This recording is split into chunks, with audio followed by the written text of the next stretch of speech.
Artillac. Artillac est né d'un territoire que Lionel Gardra connaît intimement. La côte atlantique, ses sols calcaires, son climat océanique, sa lumière. Lionel voulait créer un malt qui raconte cette douceur saline et cette authenticité rurale. C'est une aventure agricole, artisanale et humaine que nous vous racontons aujourd'hui. Artillac. Épisode 5, la distillation, l'alchimie du feu. Une fois que je récupère ce wash, je le rapporte à Cozes, à ma distillerie, et là, je distille avec mon alambic charentais, voilà, à 2 passes. C'est-à-dire que je fais plusieurs, donc je mets, il fait 20 hectos, donc je mets mon wash dans la chaudière. La distillation dure sur un cycle d'environ 12 heures. Au bout de 12 heures, j'obtiens un liquide qui fait à peu près, ça s'appelle des brouillis, qui fait à peu près 30 degrés d'alcool. Donc je fais plusieurs cycles. Une fois que j'ai récupéré suffisamment de liquide, enfin de brouillis, je reprends donc ces 20 hectos, je les remets dans l'alambic. Donc ça s'appelle notre alambic charentais, donc ça s'appelle des alambics à repasse, parce qu'on passe 2 fois. Et discontinu, parce qu'il y a fin de cycle. On nettoie, on repart. Et donc une fois que je repasse mes brouillis dans la chaudière, et là forcément il y a concentration à nouveau, et là on obtient à nouveau des bonnes. Ça s'appelle les bonnes, la bonne chauffe. Voilà. Et là on obtient, on prend le cœur de la chauffe, c'est-à-dire le début de la chauffe on ne le prend pas parce que il y a beaucoup d'éther, éthéré, donc c'est pas très très bon.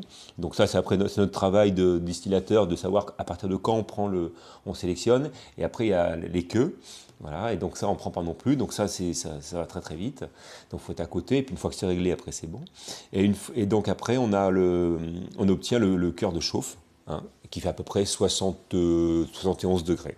Voilà. Et donc là on appelle, alors c'est le futur whisky, on n'a pas le droit de l'appeler le whisky, parce qu'un whisky c'est une eau de vie de malt qui a plus de 3 ans, et ça s'appelle le New Make. Voilà.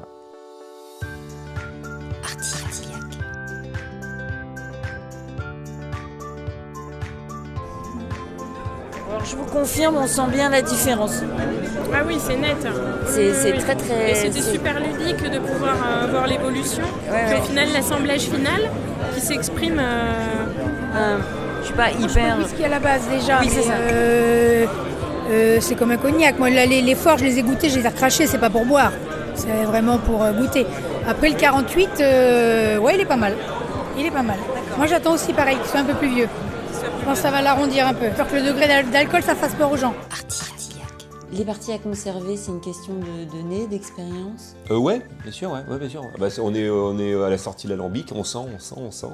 Et puis à un moment, on sent, donc au début c'est éthéré, donc des odeurs lourdes ou très fortes ou très, très alcooleuses, donc pas forcément agréables. Et à un moment, quand ça sent bien la céréale, hop, on coupe, on prend, et là on prend, et là la chauffe se fait pendant 5-6 heures, la bonne chauffe. Et après à la fin, les queues, ce qu'on appelle les queues, bah, c'est après, là ça commence, on perd en fruits, on perd en volume, enfin en volume aromatique, en finesse. Et donc là, quand ça commence à partir en queue, alors après les queues, ce qu'on appelle les queues, nous on sait ce que ça sent, les queues de distillation, c'est une odeur un petit peu, pas sale, mais c'est une odeur très particulière. Donc dès que ça commence à marquer comme ça, hop, on arrête et on part. Et les têtes et les queues seront repassées avec le vin en fait. D'accord, et ça veut dire que vous y êtes tout le temps? On y est très souvent, parce que c'est un plaisir, mais les premières fois, on y est sans arrêt, parce qu'une fois, comme c'est toujours le même lot de wash, les mêmes brouillis, une fois qu'on a calé, après c'est automatisé, on sait que, voilà, je ne vais pas rentrer dans les secrets de fabrication, mais on sait qu'à tel degré, on commence on passe des têtes au cœur, et on sait à quel moment on coupe en fin de bonne chauffe. À quel moment vous sentez que l'eau de vie a le caractère que vous allez rechercher? Alors, c'est toujours un peu particulier. On a des bases. Faut que ça sente la céréale en fait. Faut que ça sente la céréale, mais on ne sait jamais ce que ça va donner parce qu'il y a quand même l'effet millésime qui est très fort. En plus, j'ai un système comme depuis le début, on cherche toujours à faire jouer l'effet millésime, hein, parce que nous travaillons que sur des millésimes. Donc le millésime, hein, c'est le terroir forcément. Et ça va être surtout la météo qui a eu lieu pendant la pousse du grain, donc ça c'est marqué. Donc tant que ça sent on cherche en fait qu'il n'y ait pas de défaut. Voilà. Donc on va chercher que ça sente évidemment le whisky, donc tout ce côté très, très céréal qui nous plaît, qui me plaît, très rond. Et moi je cherche à avoir des eaux de vie donc qui sont marquées forcément par le côté céréal, mais surtout après par la finesse et l'élégance de l'eau de vie, quoi. Donc tout ce qui va, tous les petits défauts, etc. Donc ça se travaille par la distillation. Tout ça, je vais essayer de les sortir. D'accord. Quand vous parlez de millésime, c'est-à-dire que c'est comme le vin, ça? C'est en fonction des années. On va travailler là-dessus. On le fait parce que les autres ne le font pas, donc on va savoir le faire. Artillac. Mais pour revenir à cette chance que l'on a en France, justement, c'est que on est obligé de se redéfinir aussi par rapport à nos spiritueux, notre consommation, mais aussi par rapport au modèle écossais, qui est l'archétype du single malt. Et les Écossais se sont ultra industrialisés. Si vous avez déjà eu pour certains ou certaines la chance de visiter les distilleries hors d'Écosse, mais il y a toujours un bureau qui est vide, c'est le maître brasseur. C'est quelque chose de complètement externalisé, complètement industrialisé, et finalement il crée des standards et en fait en fonction des alambics, comme des instruments de musique, on crée en fait différentes notes et à la fin on fait des assemblages qui donnent une partition qui est agréable. Et des fois si on prend chacun des éléments séparément, il y a des distilleries dont vous ne verrez pas le single malt commercialisé, ce qui n'est fait que pour les assemblages. Ici nous en France, si on fait du single malt, c'est pour réduire un compte single malt. C'est très rare que ce soit un produit d'assemblage.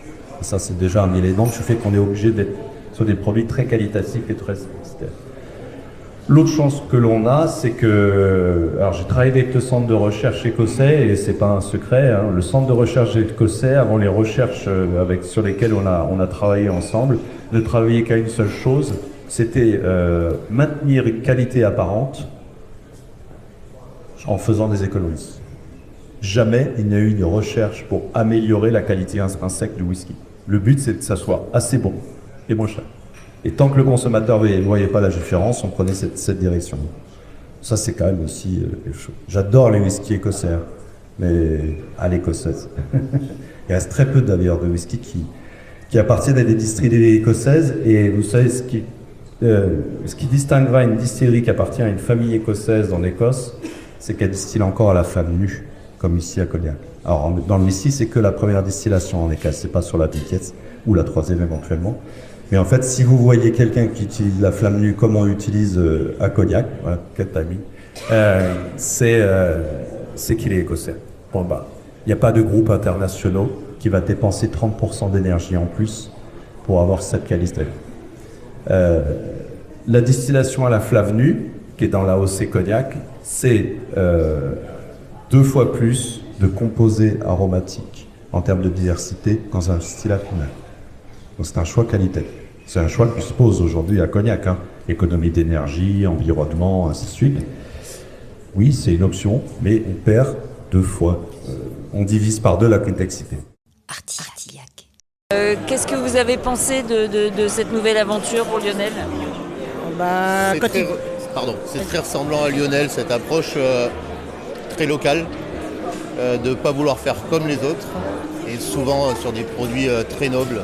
Sont les vins des Hautes-Talmont, le vin rouge est fabuleux, il essaye des choses.